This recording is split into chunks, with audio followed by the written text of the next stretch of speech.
guys, and welcome to another episode of the CoWorking Show. My name is Anna, and I'm happy that you tuned in again. Last week we talked about a really cool co-working destination called Crete, an island in Greece.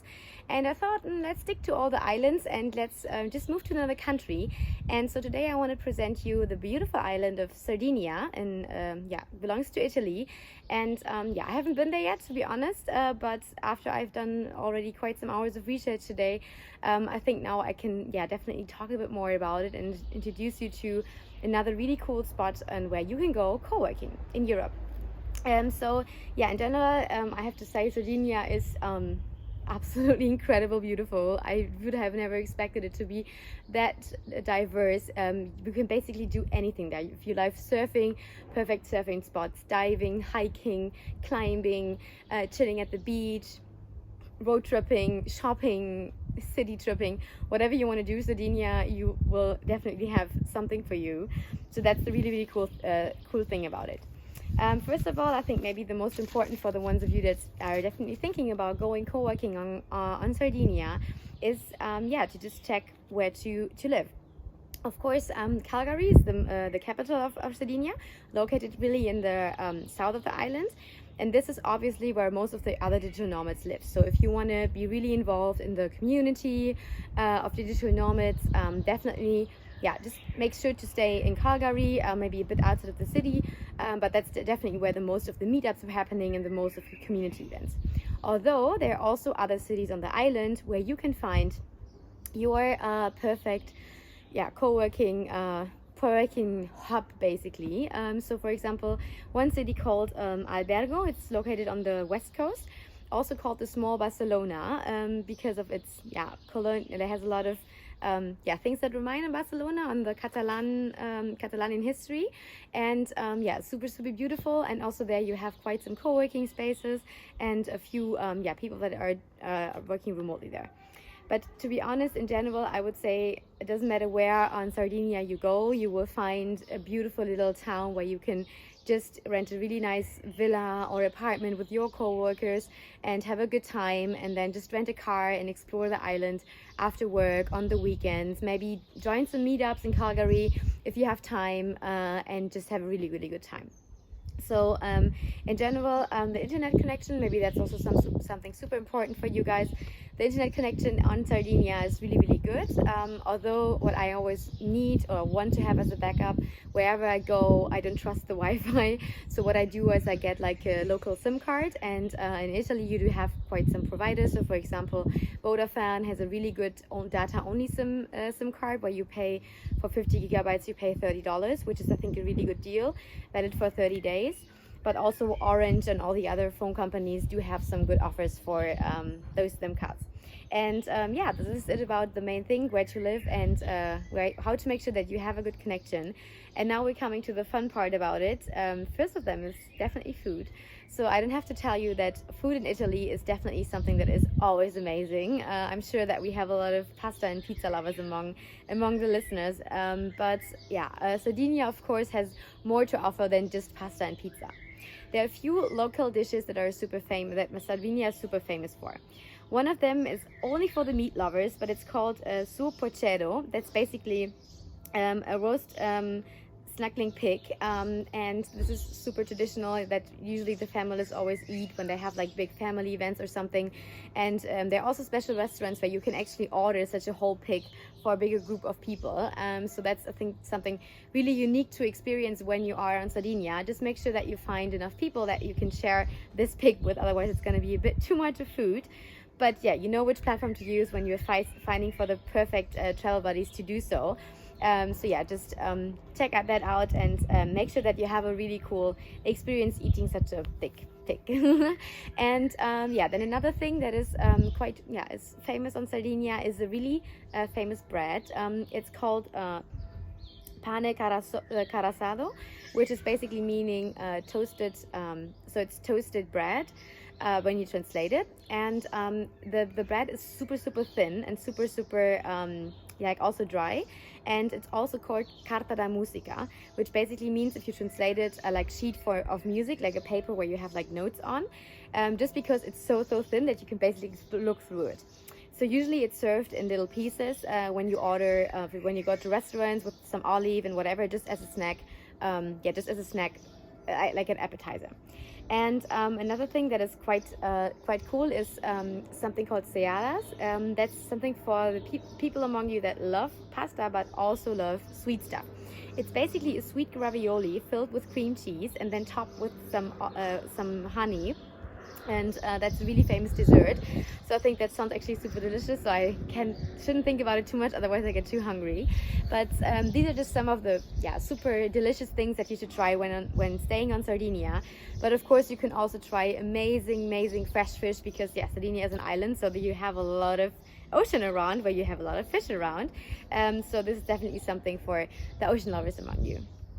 So now we talked about the food. Now we will talk about the top places to see when working from Sardinia.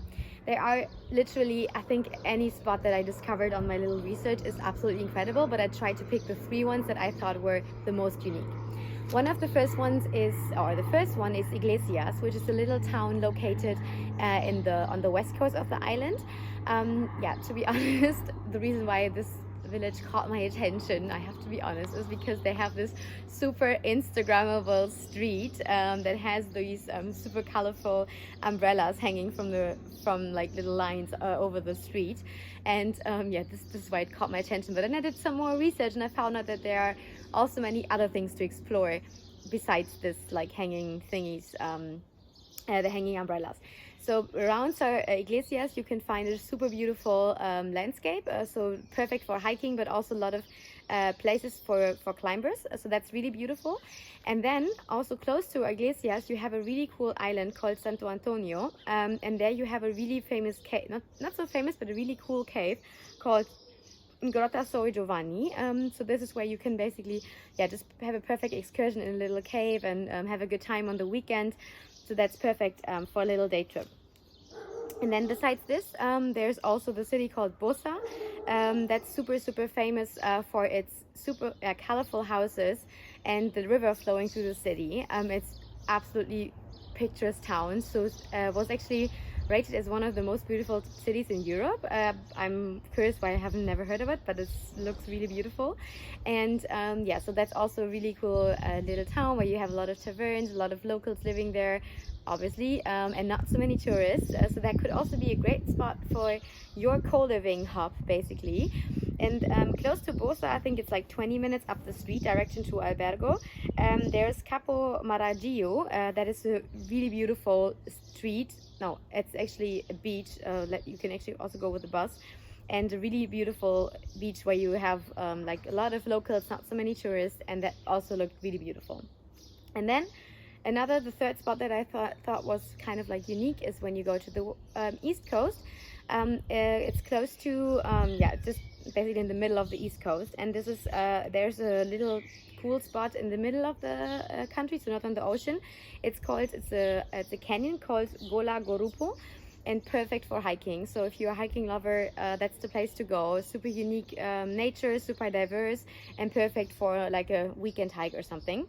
And what you can do after you finish your hike, you just go for 15 minutes to the direction to the east coast, and then you will, of course, see some beautiful beaches. And there are 2 that I wanted to point out. One of them is the Cala Golorice. That's absolutely, I always say incredible, but this is really like turquoise water, and like it's turquoise blue, dark blue, light blue, and absolutely crystal clear water. Looks so beautiful. And also Cala Gorone is also supposed to be a really beautiful beach. It's 20 minutes up north direction to the north of the island. So these are my 3 absolute highlights of the country, but to be honest, I could continue for hours now, because I have on my Google Maps all these spots already marked, and it just looks absolutely incredible. And of course there are other really beautiful beaches. Maybe 2 that are worth mentioning. Is one located really in the north of the island. It's called Cintino. That's the area, and there's a beach called La Pelsa Beach. That one was also one of the ones that really caught my attention, just because it looked even more incredible than all the other beaches, and the area itself is also really nice. And from there you can also book some boat trips to an archipel that is really beautiful. And also another beach going really down to the south it's located near Toilanda. It's called Torreira Beach. That one looks really like you are in the Caribbean. Absolutely incredible. Also have some nice sunbeds and some bars there, and it's really, really beautiful. Also not too far away from Calgary. So these are basically my my highlights, but yeah, you can also check out our blog. I will link you a really cool blog post about an amazing road trip to Sardinia. We managed to work out like a really cool itinerary for a 14-day trip, so if you want to check that out. And so now I hope that I was able to inspire you that Sardinia definitely is a really, really cool place to go co-working and to just live there for a month or two, rent a really nice villa, find some co-working buddies on JoinMyTrip, share travel cost experiences, explore the island together after work, in the evening, or like just take a day off, or on the weekends. Absolutely incredible. Just check when you go, because high season is July, August, and then prices actually triple, so that's absolutely crazy, especially now that Italy is opening up and everybody wants to go there. So best months to go are basically end of February until mid-May, or until the beginning of June, and then from middle of September onwards. That's the best time to go until end of October. But yeah, going there in high season, I mean, you can definitely do it, but then make sure that, or like, just be aware that the prices might be a bit higher. So thanks so much, guys, for listening. I hope you like the show. I hope you have a great day. If you like it, don't forget to thumb up, to subscribe to our channel, to leave a comment below, to share the show with your friends. And I hope I see you for the next episode. I still don't know what I'm going to talk about, but I will definitely find out next week. And of course, just check it out. It's on social media. If you like the content, we do share amazing content on all the platforms. Have a great day, and thank you so much for listening. Bye.